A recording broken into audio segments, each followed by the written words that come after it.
13 kids from this congregation spent a week recently with over 100 other kids engaging not only in fun and relationship building activities, but engaging in an environment which fostered and promoted a biblical worldview.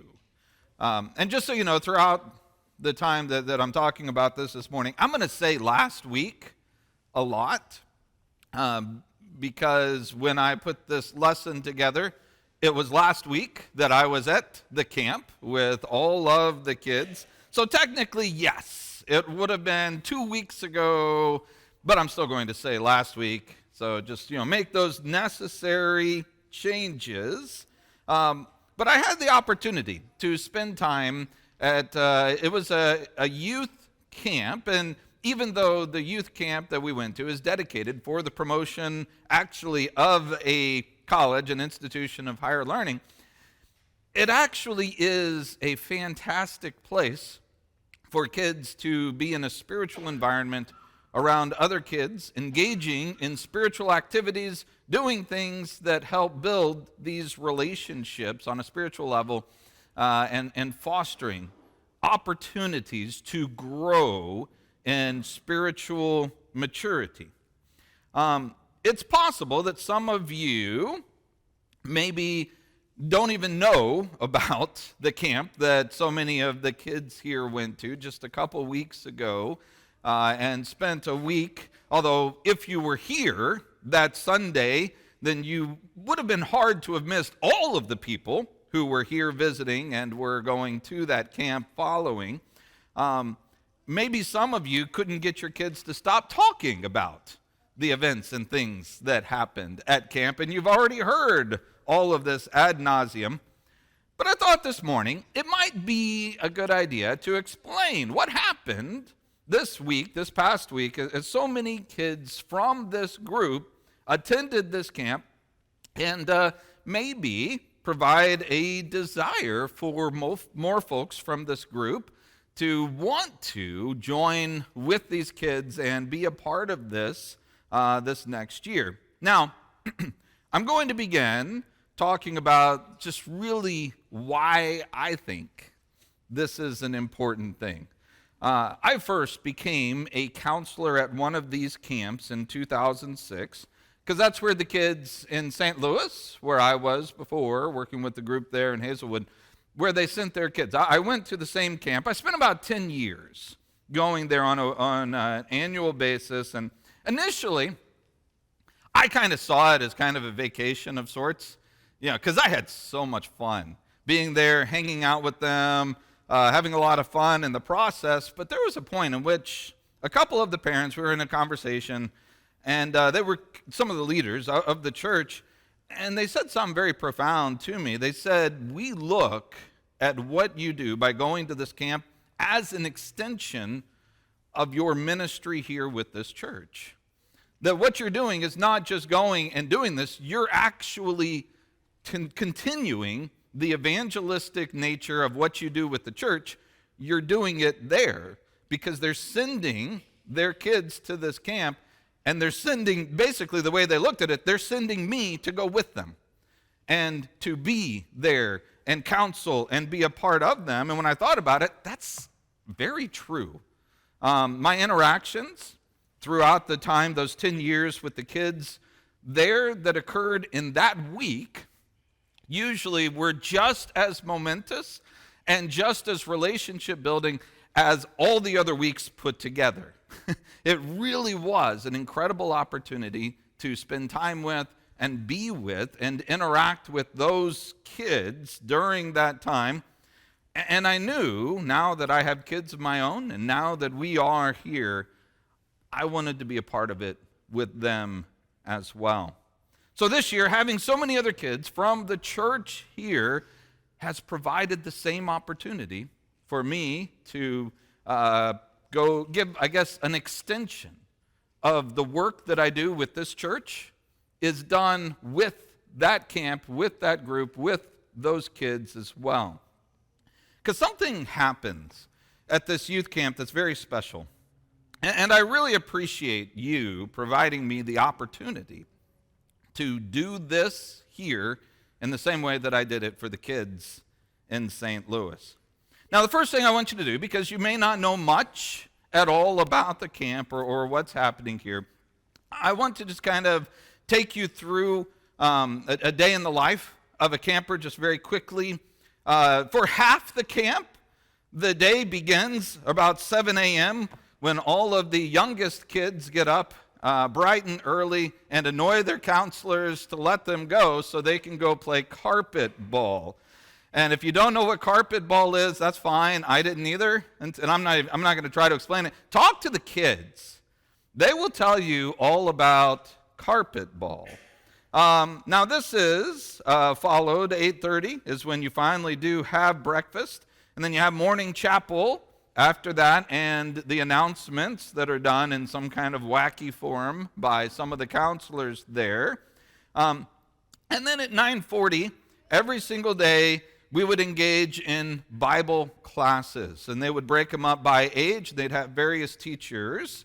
Here, you see, I had the opportunity to teach I think it was 13 and 14-year-old kids who were there at the camp. Jonathan being one of those. Josie was also in that same class. And just having this opportunity to be there and for every day, this was one of the most important things that we did. And they stressed that this is one of the most important things that we did. And the Bible lessons themselves, we're going to talk about these in just a few minutes, were vitally important to the whole aspect of what the camp was about. Now, after the Bible classes, kids went to various sporting events throughout the week in which they would compete. And these are, just the regular ones that you would think of that were going on. They would break the campers up. This year, they broke them up into 4 different groups that they call societies, and it's kind of based on what's done at a school called Florida College, if you're familiar with it, where they break up into societies and compete against each other for points, and then a certain society who has the most points will be awarded the first place at the end of the week, which just happened to be the society that I was the society leader for this year. The second year in a row that the society that I was the society leader for won all of it. And unfortunately, none of the kids were on my society. Fortunately, I get to rub it into them one more time. Our society won, and theirs did not this year. So that was part of, my kids weren't. Yes, some of the others, sorry. Josie was there, Miranda was on my society.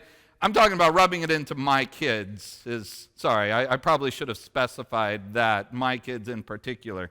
But yes, definitely some of the kids here got to enjoy that. Now, after the sporting events, which included like basketball, dodgeball, volleyball, frisbee, football, kickball, soccer, it's time for lunch. And during the meals, one of the things I appreciate about this camp is the counselors all go in first and they sit down at a table. The counselors don't sit together. They just sit by themselves at a table. Then all the kids come in and they just fill in the spaces. And so the kids are always sitting with a counselor, and a counselor always has kids to engage with, to spend time with, and to appreciate being around. After lunch, there would be some scheduled cabin time, followed by time specific for societies to be together, talk about society stuff. And then after that, they would go to certain activities, such as you see up here, crafts. One of the days they had a rock climbing wall.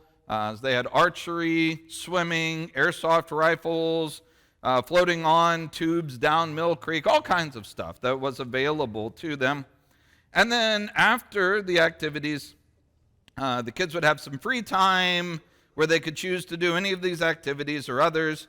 And then, most importantly for some of them, they would hit the snack shack that was open so they could stock up on their candy and sodas. And then following free time, it was time for dinner, and then you'd have some major event for the evening. Monday, they did a safari-type game. Then on Tuesday, a large-scale game of tag called Infection. You can see Isaac up there holding one of the things that let everyone know he had been infected. And so he was now it, one of the people that were it, and chasing after others. And then Wednesday night, we had Bible Jeopardy, where all of the campers, or at least all of the teams, had a team for Jeopardy. And then finally, the talent show on Thursday night, in which many of the kids here participated in. And I know some of y'all had the opportunity to come and see that. Each night would end around a campfire with a devotional study and singing before finally dismissing folks to bed. That gives you a good idea, at least to some degree, of what a day was like, although, quite frankly, that does not just adequately tell you just how energy-sucking and draining that week really was for people who are over the age of 40. It does weigh on you just a little bit throughout the week. But what I want to do now is I really want to focus on what your kids focused on from a biblical perspective. I want you to know what they were studying, what the Bible classes and the theme was all about. See, the theme was focus from Matthew chapter 5:16, which was read for us just a few minutes ago. Matthew 5:16, let your light shine in such a way that others will see your good works and glorify your Father who is in heaven. This was the theme, shining your light. Each morning, the Bible classes revolved about various aspects of this theme. And the classes, lasted about 45 minutes or so each, full of Bible verses, discussion, all kinds of things. Well, you're going to get the 5-minute versions of these. So obviously, we're not going to go in and expound on all of the passages that were expounded upon in these Bible classes. I'm just wanting to give you kind of a general idea of what was done so that you can kind of see what your kids were doing, kids, grandkids, and such. And I would say also for teachers, there's a general outline that's handed out and given, but the teachers have the freedom to do whatever with that they would like to do. And so not every class would have looked exactly the same. And so as I'm going through things, some of the kids may be like, well, we never talked about that passage, or we never did that. Well, that may be the case. I'm just kind of going off of what we did in the 13, 14-year-old class. I only taught 2 of those. Someone else, I tag teamed, taught with someone else, and he taught a couple of them. So I'll have more detail on the ones that I taught. But we started on Monday talking about light and how light is just like influence. And we talked about, there's a whole spectrum of people nowadays that are called influencers. And for some of y'all, you may not even be familiar with this term, because this is kind of relatively new within the last maybe 20 or so years, that there's been this idea of an influencer kind of a mindset. Those, if you're not hip to the latest trends with the kids these days, it's a category of people, they attract people online to follow them, is the term that's used, to listen to them, and then they kind of exploit their listeners for monetary gain. That's kind of how it works to some degree. But they try to get a lot of people to spend time watching their videos, listening to their podcasts, reading their blogs, whatever the case, and then they can include products to some degree. And so they influence people to do this, that, or the other. Well, when it comes right down to it, we're all influencers to some degree or another.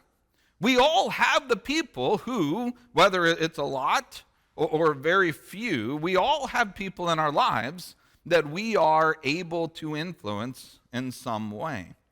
I brought a lantern with me. I probably should have brought it this morning, but I didn't. But brought one of those little lanterns, battery operated. It wasn't like a gas lantern or something. Battery operated, and I turned it on in the middle of the class and showed that sometimes it's hard for you to shine a light that is effective, because with all the lights on and with the windows wide open in the classroom that we were, you turn the lantern on, you set it down, and it doesn't really make that much of a difference to the overall effectiveness of the light in the room.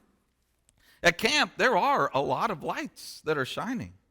And we may not think that our lights actually make much of a difference because we're standing a whole bunch of other lights that are shining. Well, what does ours do compared to theirs? But we did talk about the fact that whether there's a lot of lights around us or not, we still need to be shining our light. And we talked about the various things that we can do at camp that would make a difference. Helping others, especially those who were younger, to get around, to do what needed to be done. Being kind, thanking the staff there at the Aldersgate facility. Sitting down with people and praying with them if we saw that something was needed, or whatever the case might be. All kinds of things that we could do to make a difference, even in a situation where there's already a lot of light shining. I concluded, though, talking about the idea of influence by looking at Psalm 1. If you don't remember, Psalm 1 really begins, and I'm going to butcher it if I don't go over and look at it in particular, but blessed is the man who does not walk in the counsel of the wicked, nor does he stand in the way of sinners, nor does he sit in the seat of scoffers. But his delight is in the law of the Lord, and in that law he meditates day and night. And I had some of the kids sit in the middle, and so I just had them just mumble to each other very quietly, evil things, evil deeds, evil works, evil things, evil works. I mean, just like, just evil, and they're just all muttering. And then I had two campers. One of them was Jonathan, actually, two of the campers, and they had a choice if they would be evil or good. Jonathan chose the good. I was proud of him. He decided, but that's not to say the other one chose evil, but the other one chose to do the acting of the one who sees these evil people, and they walk by and they listen, and then they stand and they listen, and then they pull up a chair and they sit down and they joined in, mumbling evil thoughts, evil deeds, evil stuff, evil thoughts, evil deeds, and mumbling that to each other. Because that's a process that it takes. You don't just suddenly find yourself there. You're walking by and you hear it, and you're like, whoo, what is that? And you stand, and then you sit down and join them. Blessed is the man who does not do that. Jonathan's part was to see what they were doing and to go this way, because his delight is in the law of the Lord, and on it he meditates day and night. And he doesn't allow the influence of these people to drag him into things he's not supposed to be doing. So I concluded then with the point that it's really important moving forward to choose who your influence, the people that you choose to be your influence are. And something that will probably crop up again, maybe, I'm throwing it around as some thoughts for November. Everyone needs to find a Paul, a Barnabas, and a Timothy. I think I've talked about this before, but you need to find the people that you choose to influence you and encourage you in a positive aspect. These are the people that you need to have as influencers. On Tuesday, we talked about shining your light for others and how our example can be a light for other people. We split the class into two groups to talk about Acts chapter 9, starting verse 36. I don't want to read through this, but this is the account, if you remember, with Peter and Dorcas and the raising of Dorcas. And we split the class into a couple groups and had them to discuss who are the people here who shined a light, and in what ways did they shine these lights? Well, of course, the main people are Peter and Dorcas. And you can look, Peter obviously has a reputation as someone who's done good works for others. They call him to come and be here so that he perhaps could raise Dorcas from the dead. But then you have Dorcas on the other side, who's also really impressive, because the people who are standing around weeping are the widows. They're the marginalized of society, and they're standing there saying, look what this woman has done for us. She's made us all of these garments. These necessary things. If there's anybody who has literally demonstrated what true and proper religion is in the sight of God, it would be her who took care of the orphans and the widows in their distress. We talked then about how we can shine our lights, specifically for those who need it the most. We can do things to help those who are in darkness or who are marginalized in society. And there are people that we need to look out for, to take care of and help as we can. On Wednesday, we talked about how shining a light is setting an example. We compared at this point the deeds of the flesh with the fruit of the Spirit from Galatians chapter 5, and I'm sure we're familiar with this particular passage. And we talked about how either of these is going to shine a light in some way. You're either going to shine a light, that is, you're going to influence people for the wrong stuff, walking in the deeds of the flesh, or you'll shine your light, that is, you'll influence people towards the good. Now, we wouldn't use the phrase shining light with the deeds of the flesh because you're bringing people into darkness, but it is important to realize, and this is what we stressed, what you do matters. And it's not just the good stuff you do that people are going to notice. If you're walking in the deeds of the flesh, people are going to notice that too. And you can lead people down that path to do evil just as you can lead them down the path to do right. And ultimately, it's all about leaving an impression. We talked about how impressions, like fossils, it's leaving a lasting mark, something that's going to remain after you have been removed from the situation. That is making an impression on somebody. And we talked about the various ways that we could do this, which, of course, sounded an awful lot like the discussion that we had on Tuesday, which sounded a whole lot like the discussion that we had on Monday. It's kind of hard when you're doing an entire week from one verse not to have a lot of overlap and times where some of these discussions start sounding a lot like what you've done a couple times before. But the repetition is helpful because when you repeat things, people remember them and it stays there and it leaves an impression upon them, which is why repetition is helpful. One of the main things that we talked about is how people use their tongue. James 1:26, if anyone thinks he is religious, but he doesn't bridle his tongue, he deceives his heart, and this person's religion is worthless. Now, this is right before what we quoted a second ago from James. Pure and undefiled religion in the sight of God is this, to take care of orphans and widows in their distress. That's verse 27. Here in verse 26, he talks about bridling the tongue. And so we split the class up into two groups and had them discuss, what does this mean to bridle the tongue? And the ways in which an unbridled tongue can cause problems. And then we had to talk about, first, what does it mean to bridle your tongue? Because not everyone understood that reference, which in times past would have been a clear no-brainer. Of course, everyone knows what a bridle is. Well, we had to have a little discussion on that first. But we talked about using the tongue to build up and encourage and not tear down and divide, and how important that message is. Making sure the use of the tongue is not something that causes people to ignore our influence, but that we can use our tongue in such a way that it will encourage our ability to influence others. It will cause them to give us what's called a license to influence.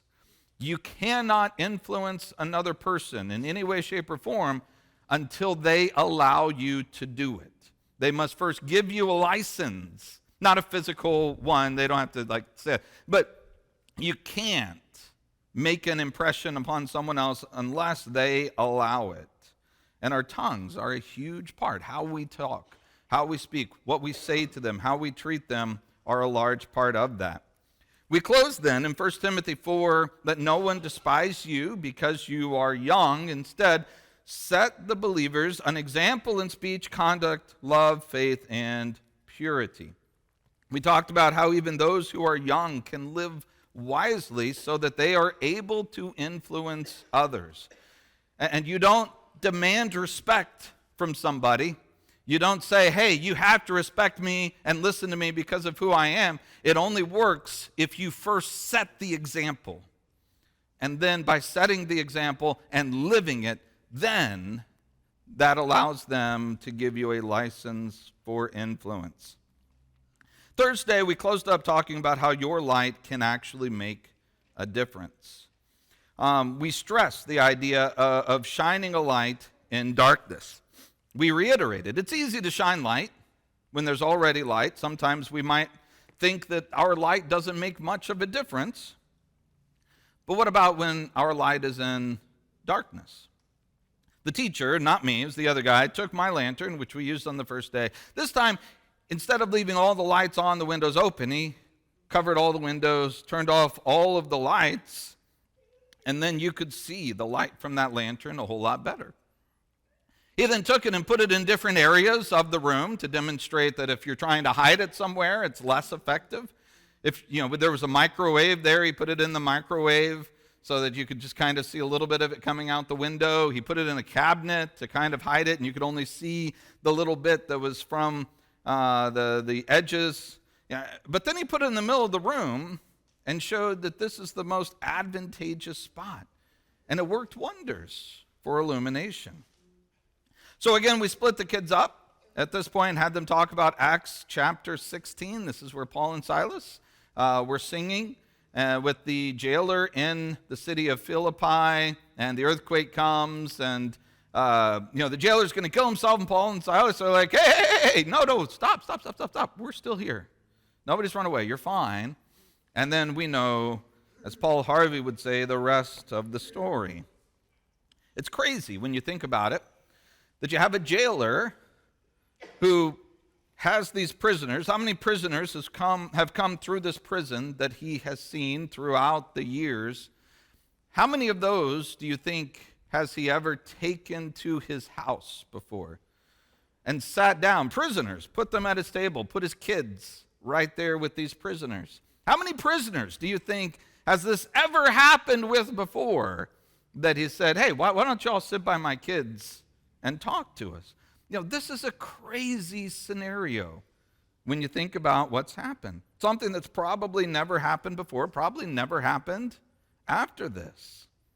And yet this is the power of imitating those who imitate Christ. 1 Corinthians chapter 11 and verse 1, this is where we close. Again, finding your Paul, finding your mentor, finding somebody who was imitating Christ and then imitating them. And we talked about how weird that is, that somebody would say, well, hold on. We're supposed to imitate somebody else? No. Christ is the only one we're supposed to imitate. We're supposed to be like Jesus. We're not supposed to pick other people and imitate them. And Paul says otherwise. Paul says, imitate me.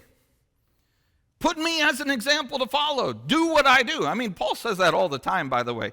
Follow my example. Do what I've done. Look at what I did. He says that kind of stuff all the time in different places. And he has no problem at all with saying, hey guys, see me? Look, see me? Be me. Do what I do. Be just like me. He says that in only, though, the ways that I imitate Christ. Imitate others. Find yourself a Paul. Find yourself somebody who's a mentor that you look at and say, wow, I can see the ways that this person imitates Christ. That's what I want to be like in my own way. Find those people in your life that you can imitate who are living it, that you can talk to, that you can lean on, that you can have help from, you can have support from, who are standing right here in front of you. Find those people and imitate them in the ways that they imitate Christ. It's easy to be like Christ when we can see someone who's living it right there in front of us. It's not just words on a page. It is a real life example. Find that and imitate that as we find it. And in all of this, we are to let our light shine. This again was the theme for the week, the theme for the camp, and quite frankly, Where you find this in Matthew chapter 5 and right there in the introduction to the Sermon on the Mount, this is kind of a theme for all Christians. So I hope that you can appreciate what your kids were doing while they were there at camp, what your grandkids, for some of you, and relatives were doing, and what they were learning about. You know, it's impossible for me, especially in 35 minutes or so, to stand up here and try to convey everything about camp. It just can't be done. Especially those intangible things, the relationships that are built, the memories that are created, things that go much deeper than anything that I can say here from a pulpit. But I want you to know what a joy it was that you allowed me to be a part of that, and how truly appreciative I am that you gave me that opportunity this year to be there with those kids and to do these things. My hope is that in some way my own light was shining for those kids this past week, and that as camp came to its conclusion, that we have now sent many lights into the world to shine God's light further into darkness. And I will say this wasn't something that we were like actively promoting, going around talking to people or anything like that. I didn't even realize how many kids from this group would be there until I got there. But I will say this, it's not a bad place to send your kids for about 4 or 5 days, something like that. And if there's anybody who didn't have the opportunity and is thinking about it next year, I think that it would be a good idea if you are contemplating some place where you can send your kids to further become the lights that we're trying to create here with this church, with this group. And no, of course, the camp is not associated with this church in any way, shape, or form. I think we all understand that. It's not a church at all. But it is a place where there are counselors, there are people there who actively want these kids to be lights for God in the world, to create them and send them out. And it is my hope that those who had the opportunity here this week, that we are now sending out many lights in the world to shine God's light further into the darkness that is found. Let's pray together. Our great and almighty God, you are worthy of all honor and glory. May you be glorified in us. Help us to shine our lights in such a way that others will see our good works and will glorify you. We pray that you would be with these young people who were at the camp this past week. Be with them, strengthen them, help them to be lights for you. Help us all to be imitators of those who shine your light as they imitate your Son. We thank you for your Son, for Jesus, and it's in his name we now pray. Amen.